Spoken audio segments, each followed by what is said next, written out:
गणेशोत्सवात अनेक राजकीय नेते एकत्र येताना पाहायला मिळत आहेत, ज्यासाठी त्यांनी हा उत्सव साजरा केला त्यानुसार ठाकरे बंधू हे देखील एकत्र येत आहेत. याकडे आपण कसं पाहता?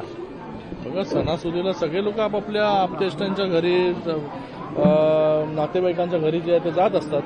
चांगलं आहे, या निमित्ताने का होईना कोण ना कोणतरी कोणाच्या तरी घरी जात आहे.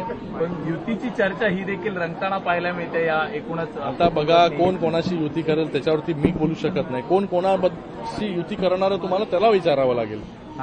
आमचं जे आहे आमचं ठरलेलं आहे अगोदरच महायुतीचं.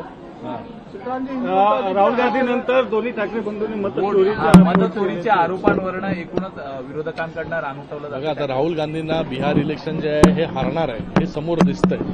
जसं लोकसभेमध्ये संविधान खतरे में हे फेक नरेटिव्ह पसरवण्याचं काम केलं, तसंच फेक नरेटिव्ह आता देखील बिहारच्या इलेक्शनच्या पार्श्वभूमीवरती पसरवण्याचं काम जे आहे ते चालू आहे. कारण की त्यांना माहिती आहे तिथे एनडीएचाच मुख्यमंत्री जो आहे तो बनणार आहे, तिथे जो आहे तो कुठला काँग्रेसचा किंवा कुठल्या दुसऱ्या पक्षाचा बनणार नाही. म्हणून या अगोदरच जे आहे ते रडगाणं सुरू